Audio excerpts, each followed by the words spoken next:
a bank's reserves, and reserves are derived from deposits. And through this fractional reserve system, any one deposit can create 9 times its original value, in turn debasing the existing money supply, raising prices in society. And since all this money is created out of debt and circulated randomly through commerce, people become detached from their original debt, and a disequilibrium exists, where people are forced to compete for labor in order to pull enough money out of the money supply to cover their costs of living. As dysfunctional and backwards as all of this might seem, there is still one thing we have omitted from this equation. And it is this element of the structure which reveals the truly fraudulent nature of the system itself: the application of interest. When the government borrows money from the Fed, or when a person borrows money from a bank, it almost always has to be paid back with accrued interest. In other words, almost every single dollar that exists must be eventually returned to a bank with interest paid as well. But if all money is borrowed from the central bank and is expanded by commercial banks through loans, only what would be referred to as the principal is being created in the money supply. So then, where is the money to cover all of the interest that is charged? Nowhere. It doesn't exist. The ramifications of this are staggering, for the amount of money owed back to the banks will always exceed the amount of money that is available in circulation. This is why inflation is a constant in the economy, for new money is always needed to help cover the perpetual deficit built into the system, caused by the need to pay the interest. What this also means is that mathematically, defaults and bankruptcy are literally built into the system, and there will always be poor pockets of society that get the short end of the stick. An analogy would be a game of musical chairs, for once the music stops, somebody is left out to dry. And that's the point. It invariably transfers true wealth from the individual to the banks.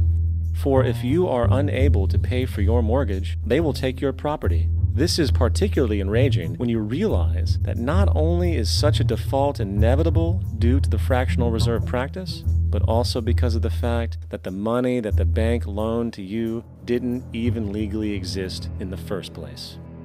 In 1969, there was a Minnesota court case involving a man named Jerome Daly, who was challenging the foreclosure of his home by the bank which provided the loan to purchase it. His argument was that the mortgage contract required both parties, being he and the bank, each put up a legitimate form of property for the exchange. In legal language, this is called consideration. Mr. Daly explained that the money was, in fact, not the property of the bank, for it was created out of nothing as soon as the loan agreement was signed. Remember what modern money mechanics stated about loans? What they do when they make loans is to accept promissory notes in exchange for credits. Reserves are unchanged by the loan transactions, but deposit credits constitute new additions to the total deposits of the banking system. In other words, the money doesn't come out of their existing assets. The bank is simply inventing it, putting up nothing of its own, except for a theoretical liability on paper.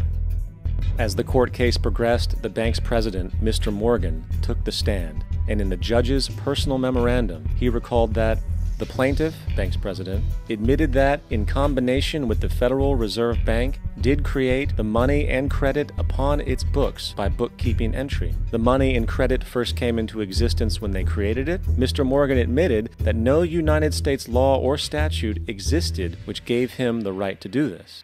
A lawful consideration must exist and be tendered to support the note. The jury found that there was no lawful consideration, and I agree. He also poetically added, "Only God can create something of value out of nothing." And upon this revelation, the court rejected the bank's claim for foreclosure, and Daly kept his home. The implications of this court decision are immense. For every time you borrow money from a bank, whether it is a mortgage loan or a credit card charge, the money given to you is not only counterfeit, it is an illegitimate form of consideration, and hence voids the contract to repay, for the bank never had the money as property to begin with. Unfortunately, such legal realizations are suppressed and ignored, and the game of perpetual wealth transfer and perpetual debt continues. And this brings us to the ultimate question: why?